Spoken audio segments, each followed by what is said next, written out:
In a stunning turn of events that will reshape the criminal underworld of Port Charles, mob kingpin Sonny has ended the threat of Jen Sidwell permanently. What began as an intelligence briefing from trusted operative Brick escalated into a deadly confrontation at the waterfront that left Sidwell dead and the power vacuum in Port Charles firmly under Sonny's control once again. The showdown marks the culmination of months of escalating tensions between the two powerful figures, with Sidwell's ambitions finally meeting their violent end at the very location where so much of Port Charles's criminal history has been written. The intelligence that changed everything. The events leading to Monday night's explosive confrontation began when Brick, Sonny's longtime tech specialist and intelligence gatherer, uncovered critical information about Sidwell's latest power play. According to sources close to the Corinthos organization, Brick had been monitoring Sidwell's movements and communications for weeks, piecing together a disturbing picture of the criminal's expanding ambitions. "Sonny, we've got a problem," Brick reportedly told the mob boss during their private meeting. "Sidwell's making moves on the routes Cyrus left behind when he went down." The shipping routes and distribution channels that Cyrus Renault had controlled before his downfall represented a significant piece of Port Charles' criminal infrastructure. After Cyrus was removed from power and imprisoned, those routes had remained largely dormant, a tempting prize for anyone with the ambition and resources to claim them. Sidwell, it appeared, had both. "He's been quiet about it," methodical Brick continued, laying out surveillance photos and communications intercepts. "But he's contacting Cyrus's old connections, offering better terms, better protection. He's trying to rebuild the whole network under his control." For Sonny, the news represented more than just business competition. Sidwell had already proven himself to be a dangerous and ruthless adversary. He had kidnapped Lucky Spencer and held him prisoner. He had abducted a pregnant Sasha Corbin and tied her to a bomb. He had torched Michael Corinthos and put Maxie Jones in a coma. The list of Sidwell's crimes against Port Charles residents had grown longer with each passing month. Allowing him to consolidate more power was simply not an option. Setting the trap. Sonny's response was characteristically direct. Rather than engage in a prolonged shadow war or attempt to outmaneuver Sidwell through intermediaries, he chose confrontation. But this would be confrontation on his terms at a location of his choosing. "Set up a meeting," Sonny instructed Brick. "Tell him I want to discuss the shipping routes. Make it sound like I'm willing to negotiate." The location chosen was one of the older piers at the Port Charles waterfront, a stretch of docks that had seen countless deals betrayals and violent confrontations over the years. It was Sonny's territory, his home turf, and he knew every shadow and sightline. Brick made the call, reaching out through the carefully maintained network of intermediaries and cutouts that allow Port Charles's criminal element to communicate, without direct contact. The message was simple. Sonny Corinthos was ready to talk about dividing up Cyrus's old territory. To Sidwell, it must have seemed like a validation of his growing power. Sonny Corinthos, the longtime ruler of Port Charles's underworld, was coming to the negotiating table. It was an acknowledgement that Sidwell had become a force that couldn't be ignored. It was also a trap. The meeting at the docks. Monday night arrived cold and clear. The waterfront was quiet, with only the sound of water lapping against the pier pilings and the distant horn of a ship somewhere in the harbor. Sonny arrived early, as he always did for such meetings, with Jason Morgan positioned nearby and several other trusted associates covering the perimeter. Sidwell arrived precisely on time, a show of confidence that bordered on arrogance. He brought 2 of his own men, both armed, both alert. But if he suspected anything unusual about the meeting, he gave no sign. Corinthos Sidwell greeted him with a slight smile. "I'm pleased you decided to be reasonable about this situation." Sonny's expression remained neutral, his hands visible, his stance relaxed but ready. "We need to talk about what you're doing with Cyrus's old routes." "Indeed we do," Sidwell agreed, stepping closer. "There's a great deal of money to be made, and I think we can both—" "I'm not here to negotiate," Sonny interrupted, his voice cold and final. "I'm here to give you one chance to walk away from this." The smile faded from Sidwell's face. "Excuse me." "You heard me."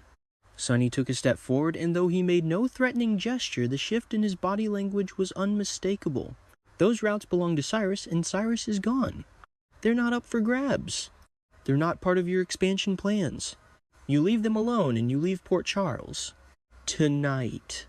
Sidwell's expression hardened. You can't be serious. I have business interests throughout this city. I have contracts, partnerships, legitimate enterprises. I don't care about your cosmetics company or your real estate deals. Sonny cut him off again. I'm talking about the other business. The business you've been building on the backs of people in this town, the people you've hurt, the people you've terrorized. Terrorized Sidwell's laugh was sharp and humorless. That's rich coming from you. How many bodies have you left in your wake over the years, Corinthos? How many lives have you destroyed? More than I can count, Sonny admitted without hesitation. Which is why I know exactly what you are and exactly where this ends if you don't leave. You can walk away tonight, disappear, start over somewhere else, or you can end up like Cyrus, stripped of everything, locked away your empire, dismantled piece by piece. The ultimatum. For a long moment, Sidwell simply stared at Sonny, weighing his options, calculating odds. The two men stood perhaps 10 feet apart on the weathered dock, their respective backup positioned nearby but not interfering. The tension was thick enough to cut with a knife. You think you can threaten me, Sidwell finally said, his voice dropping to a dangerous growl. I have connections you can't imagine. Resources that make your little organization look like a street gang. The WSB government contractors, international networks. I don't care who you know, Sonny interrupted for the third time. This is Port Charles. This is my city, and I'm done watching you hurt people here. Cyrus tried to take over this town, and he failed. You will too. The only question is whether you're smart enough to leave on your feet or if you're going to leave like Cyrus did. Sidwell's jaw clenched. You're making a mistake. No, Sonny said quietly. You made the mistake when you came after my family. When you hurt Michael. When you terrorized Sasha. When you thought you could operate in this town without consequences. He paused, letting the words sink in. This is your consequence. Leave. Tonight. Don't come back. The silence that followed was absolute. Even the water seemed to stop lapping against the pilings. Sidwell's hand began to move a subtle shift toward his jacket. Don't, Sonny warned, his own hand moving with practiced speed to the weapon at his back. But Sidwell was already committed. His hand disappeared into his jacket, emerging with a pistol. Gunfire in the night. The next few seconds unfolded with the terrible clarity that comes with life-or-death moments. Sidwell's weapon came up the barrel, sweeping towards Sonny. But Sonny had anticipated the move, had perhaps even expected it. His own weapon was already drawn, already aimed. The first shot echoed across the waterfront, followed immediately by two more in rapid succession. Sidwell's gun clattered to the dock unfired. He staggered backward, a look of shock spreading across his face. You, he began, but the words dissolved into a wet cough. Sidwell dropped to his knees, then fell forward onto the weathered planks of the pier. His men started to reach for their weapons, but Jason Morgan stepped into view, his own gun raised and steady. Don't, Jason said simply, and the two men froze. Sonny stood motionless for a moment, his weapon still trained on Sidwell's fallen form. When it became clear that the man wasn't moving, wasn't going to move again, he slowly lowered the gun. Get him out of here, Sonny said quietly to Jason. Make it clean. Jason nodded already, moving to coordinate with the other men positioned around the docks. Sidwell's associates were disarmed and escorted away, their fate uncertain, but likely involving stern warnings about what happens to those who speak of what they witnessed. The aftermath. Within hours, the news began to spread through Port Charles's criminal underworld. Jen Sidwell, the would-be kingpin who had terrorized the city for months, was dead. His organization, built on fear and violence, would begin to crumble without his leadership. For the residents of Port Charles, who had suffered under Sidwell's reign of terror, the news brought a complex mix of emotions. Relief certainly. Sidwell had hurt too many people, threatened too many lives, but also the sobering recognition that violence had once again been the solution to violence. Sonny returned to his office in the hours after the confrontation, his expression unreadable. He poured himself a bourbon but didn't drink it. Instead, standing at the window and looking out over the city he had protected and controlled for so many years. It's done, Brick asked from the doorway. Sonny nodded slowly. It's done. And his organization, it'll fall apart without him. His connections will scatter. The people he had working for him will either retire or try to operate independently. Either way, they won't be strong enough to cause the kind of problems he did. Brick was quiet for a moment. What about Cyrus's old roots? They stay closed, Sonny said firmly.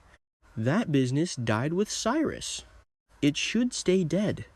It was a surprising statement from a man who had built an empire on exactly that kind of business, but perhaps that was the point. Sonny Corinthos had seen what happened when men like Cyrus and Sidwell tried to expand too far, push too hard. He had watched the body count rise and the suffering multiply. Understood, Brick said, and quietly withdrew. A dynasty ended. Jens Sidwell's reign over Port Charles's criminal underworld lasted less than a year. In that time, he had inflicted tremendous suffering on the city and its residents. He had kidnapped, tortured, manipulated, and killed in his pursuit of power and profit. He had shown no mercy and offered no quarter to those who stood in his way. His dynasty ended as violently as it had been built, with gunfire at the docks and a body cooling on the weathered pier planks. For Sonny Corinthos, the confrontation represented both a victory and a reminder. A victory in that another threat to his family and his city had been eliminated. A reminder that in his world such threats were never truly gone. There would always be another Cyrus, another Sidwell. Another ambitious criminal looking to carve out territory and build power on the suffering of others. But for now, at least Port Charles could breathe easier. The immediate threat had been ended.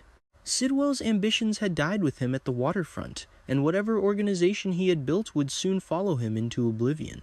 The shipping routes that Cyrus had controlled that Sidwell had coveted would remain inactive. The distribution networks would stay dormant, and Sonny Corinthos, for better or worse, would remain the dominant force in Port Charles's underworld, not through expansion or conquest, but through the grim mathematics of survival. As dawn broke over the harbor the next morning, the docks showed no sign of the violence that had occurred there just hours before. The bloodstains had been washed away. The bullet casings had been collected. The body had been removed. It was as if Jens Sidwell had never existed at all. But the people of Port Charles would remember. They would remember the fear and the suffering. They would remember the loved ones who had been hurt or killed in Sidwell's pursuit of power. And they would remember the night when Sonny Corinthos delivered his final ultimatum and ended the threat once and for all. In the cold calculus of organized crime, it was a necessary action. In the complicated moral landscape of Port Charles, it was both justice and tragedy, the ending of one reign of terror through an act of violence that raised its own troubling questions. Jens Sidwell's dynasty ended at the docks on a cold Monday night. It ended with gunfire and blood and the immutable law that has governed Port Charles's underworld for decades. Those who live by violence often die by it as well. And in the quiet offices overlooking the harbor, Sonny Corinthos continued his own long reign, carrying the weight of another death. Another enemy eliminated, another reminder that in his world, peace is always temporary and violence is always just one ultimatum away.